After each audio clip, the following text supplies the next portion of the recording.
Hey everybody, it's Jason from the Texas Gun Vault 2, and I'm out here in the garage preparing to clean and prepare for a video, film the garage portion of a range report on this FN high-powered double-action compact. I got it to the range, and I did the editing of the range footage. I got a little bullet point script together, putting together my camera and things to film that. I'm going to clean the gun before I film the garage portion, and then I'll do that and edit the video tonight. But before doing that, I want to talk about a couple things. First off, maybe I'm just getting old. And I'm sorry about not having a video yesterday, because I've been trying to do over the summer a video on this channel every single day, because I like talking with you guys and interacting with you guys. In many ways, I like the Texas Gun Vault 2 a little bit more than I like the Texas Gun Vault, because I feel like it could be a little bit more real. It's a more intimate setting. But anyway, yesterday I didn't make a video out here, even though I had some things I wanted to talk about, because I just wasn't feeling it. And I told my Patreons about it as well.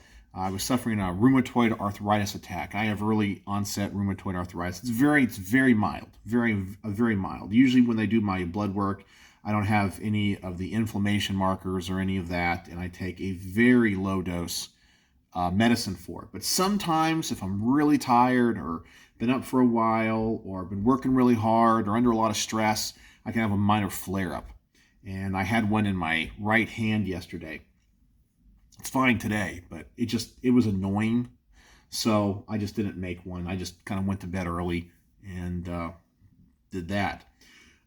Also, a couple days ago, actually about a week and a half ago, I'm also realizing that I guess I'm getting old, and it's not good for me because I'm going through, of course, being in your, early to mid 40s, you go through your existential crisis of realizing there might be fewer days ahead than there are behind, and you start questioning the meaning of life and the decisions of your life and all that kind of stuff, and figuring out what's really important and, contemplating your own mortality.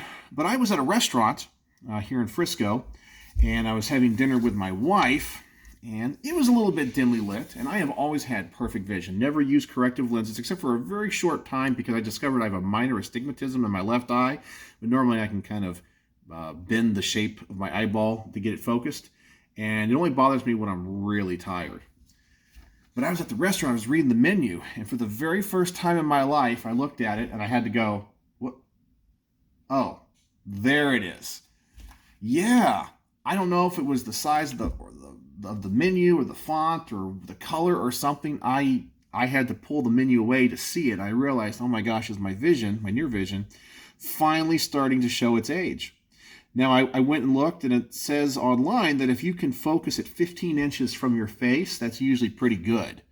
I can actually focus at about 14 inches, which is a little bit in, but I guess my vision was always so good I could focus really close to my hand, or sorry, not hand, my face. And now it's out a little bit. So I guess I'm starting to get that, I guess I'm getting old. So I don't know. According to all the things I can tell, I can see fine, I can see better than what you're supposed to, but I guess compared to what I used to be able to, I can't. So maybe I'll go to an optometrist and get a test and all that, but man, I'm getting old. That sucks. All right, but let's talk about the one thing I wanted to make a video on today. And some of you guys are going to think this is really pedantic, and it's just me kind of being an old man and making a mountain out of a molehill. But I don't think it is, and I'm curious because I know some other of my followers are also in this boat and understand what I'm talking about. Well, I'll give you guys the story first, and then I'll talk about what bothered me the most. Last night, because obviously I went to bed a little bit early, I was just kind of perusing Facebook on my personal account, not the Texas Gun Vault, but my personal account, and I follow a bunch of content creators, and one of them, of course, is Mr. Guns and Gear. You guys all know who he is. Great guy, no problems with him. I like him.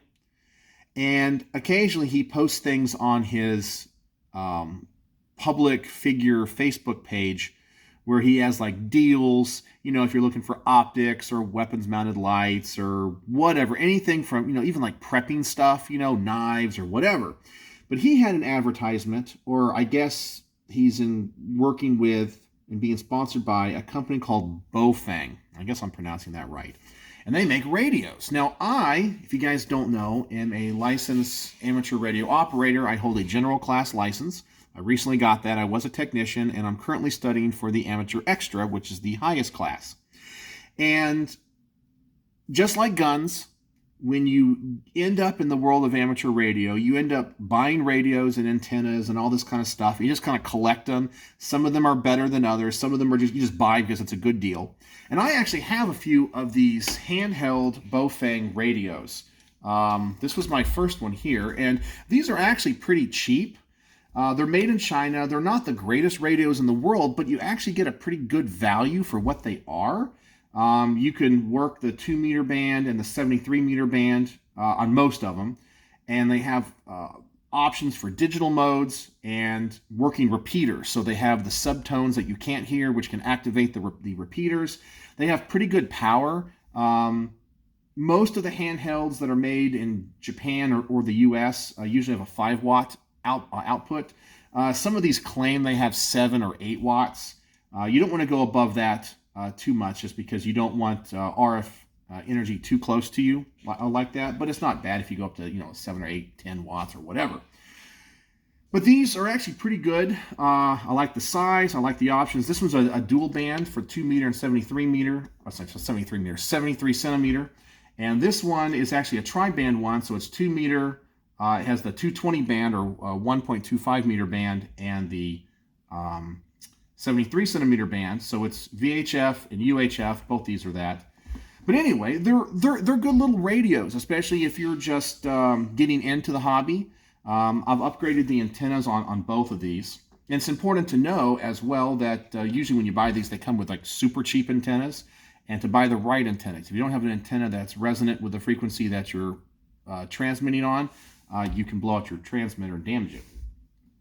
But anyway, these are pretty good, and I recommend them if you're looking for like a backpack. You don't, because these are like super cheap. These are actually some of the more expensive ones that they offer, but compared to like the Yaesus, which I own Yaesu radios, so I own a nice Yaesu handheld as well. But this is stuff that I just throw in backpacks, or if I'm just going out in the car, I'll just throw one of these in there. If I just want to go through like local repeaters, talk to people, they work. I mean, they're not the greatest radio in the world, but the controls are nice. Everything works fine. But anyway, long story there. He was advertising, I guess, one of the entry-level Bofang radios that does 2-meter and 73 centimeter operation.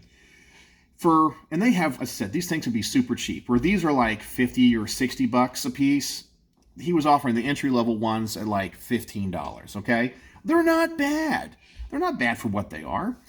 And I made a little comment on that post, because as soon as he made the post, and he kind of did it from that typical gun guy perspective of, hey, you can get these really cheap, and with a little bit of work and knowledge, you can unlock these. And what that means is you can transmit outside of the bands that these are supposed to be locked into, because the FCC, and I know everyone's like, I hate the government, whatever. They have band restrictions, and they're there for good purpose, because you don't want to be using a frequency that is used by other people for very specific things. And so there are bands that are allocated for certain usages, like in the amateur bands.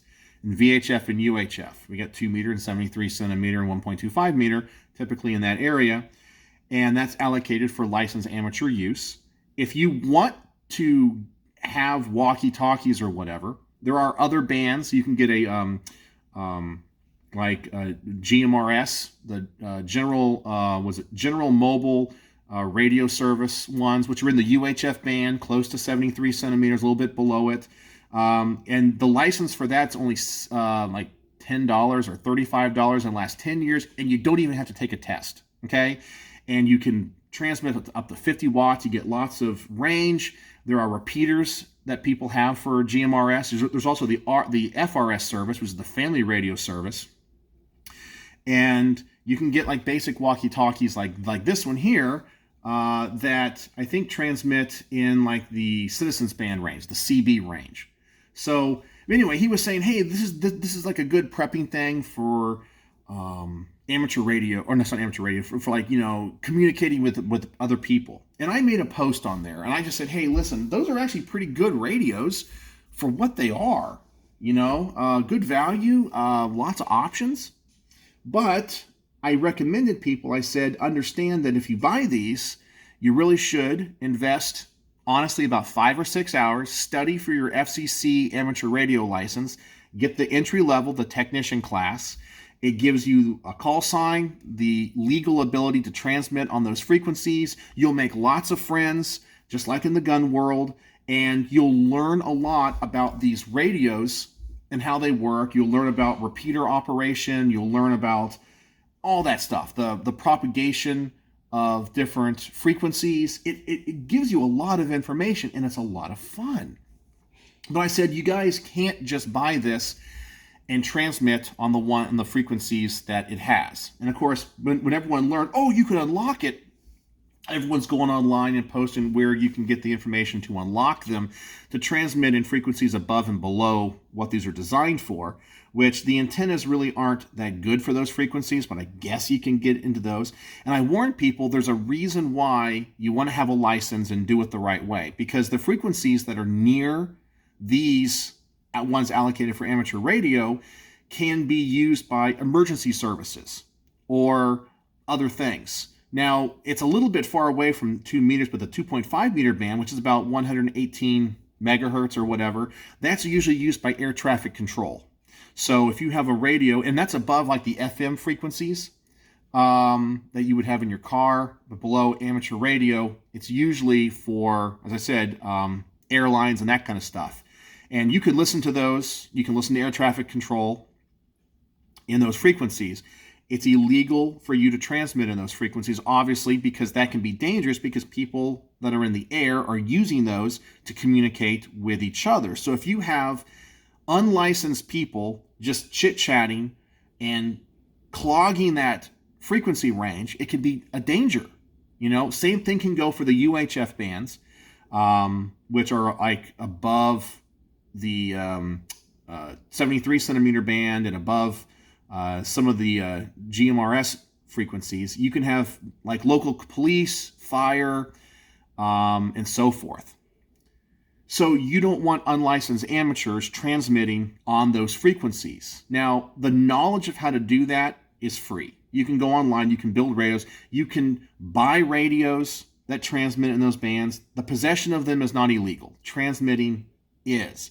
Because obviously you don't want to interrupt police, fire, emergency dispatch.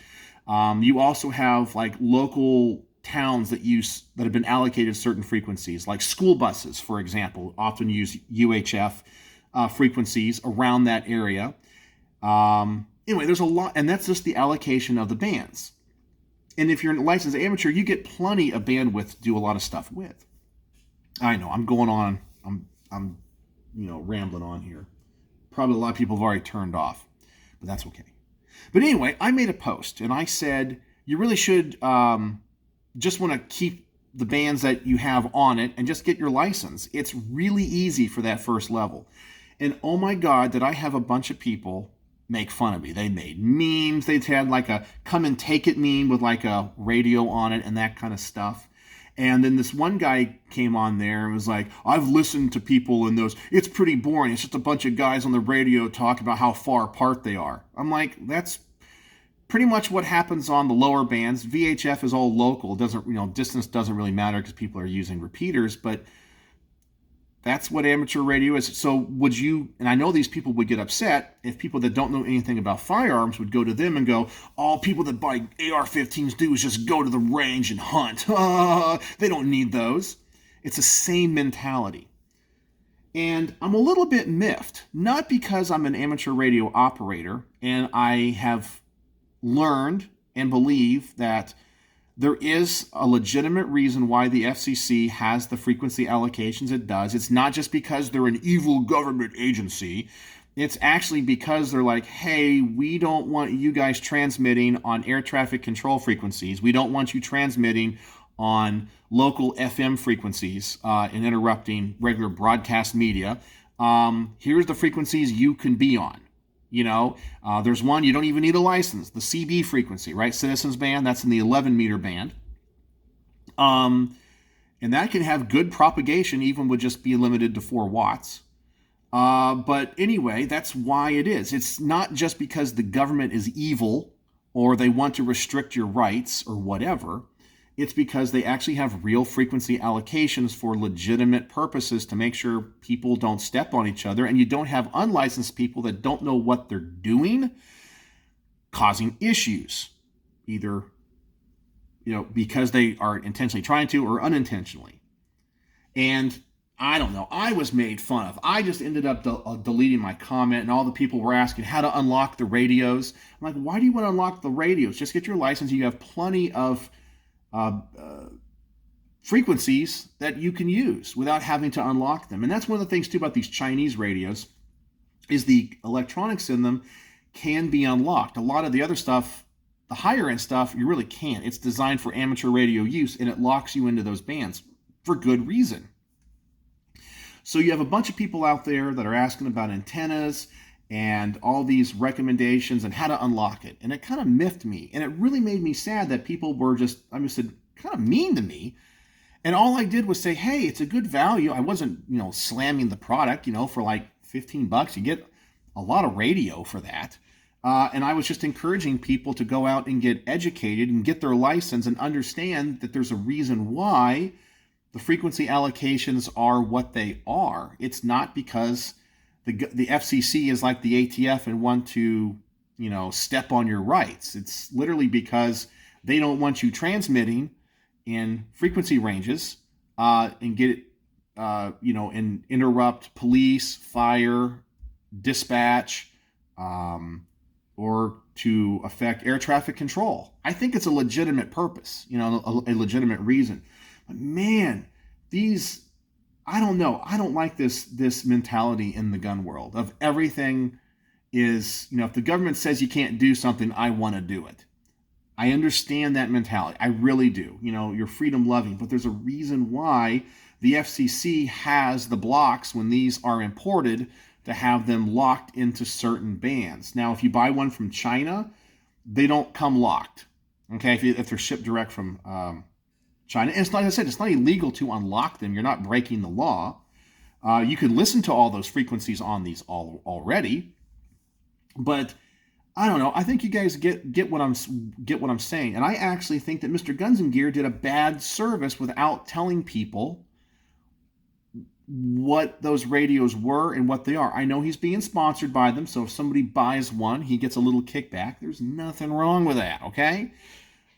But I don't want to see people who are unlicensed and don't know what they're doing buying those things, getting on the amateur bands or unlocking them and then interfering with air traffic control or interfering with police, fire, or whatever. If you really want end of the world things, buy a bunch of these nice little cheap walkie-talkies. This thing is like 4 or 5 watts. I think this one's, like I said, uses like the CB band, so it's like 40 channels or whatever. It gives you good range. It's the same wattage essentially as one of these. I think this one's like 8 watts. But I don't know. Or go get your license, get a GMR S1. You can use repeaters. You can do all that kind of stuff. But I don't understand why so many people just want to be uneducated about so many things. For me, knowledge is power, and I want to learn as much as I can about as many things as I can. But anyway, I'm a little bit sad that Mr. Guns and Gear would do that and then tell people these can be unlocked. I know it's not illegal to have a radio that can listen to those. Anybody can have that. That's not the problem. It's just that encouraging people to transmit on both licensed amateur radio frequencies and out-of-band operations on these that could interfere with legitimate functions of government, like police, fire, medical dispatch, school buses, that kind of stuff. It's not good.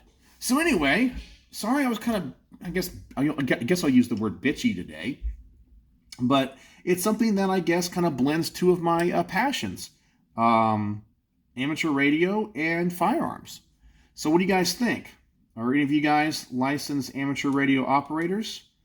And do you guys agree with me about this assessment? I am so happy that people want to have radios for their families in case something happens and like the grid goes down, all that kind of stuff. But it's important to learn about them and understand that if you transmit without a license, you're technically in violation of the law and you actually can get fined. And there are amateur radio operators out there that do work enforcing the rules. Like they have even like practice with what they call fox hunts, where people will put a transmitter in a, obviously a licensed, frequency and band, and people will use direction finding to find the transmitter. And it's to find rule violators. And you can get in trouble, and it is a serious offense if you're especially interfering with government frequencies, amateur frequencies. And I just don't like this mentality of just everything has to be against the government. I don't like that. As I said, I understand people's frustrations with the ATF. I totally get it. And I think that much of what they do is unconstitutional. However, I don't think that what the FCC does and saying, hey, here's the citizen bands. You have citizen, which is unlicensed. You have GMRS, which literally all you do is pay the FCC $35. You get a call sign. You can transmit up to 50 watts, which is 10 times the wattage of what you can get on CB. And there's tons of radios, repeaters, that kind of stuff. You can get the FRS family radio service, which you can buy tons of radios like this for your family. They're cheap and inexpensive. You can get your license for amateur radio. I don't know. I just don't know why people just can't see that. I don't think that what the FCC is doing is unconstitutional. Saying, hey, you can only transmit in these frequencies. Anyway, I have complained enough. Man, I'm getting old. Rheumatoid arthritis, vision, and bitching about amateur radio and people violating the rules and other gun people that are encouraging people to do illegal things. I'm just not a fan of that. So anyway, what do you guys think? And especially if you guys are into radios, does any of this bother you? Go over to his Facebook page. You'll see him advertising them. And you won't see my comment because I took it down. And all the comments that people reply to me making memes and whatever are gone. But yeah, it's just not right. So anyway, let me know what you all think in the comment section below as always. And as always, thanks for watching.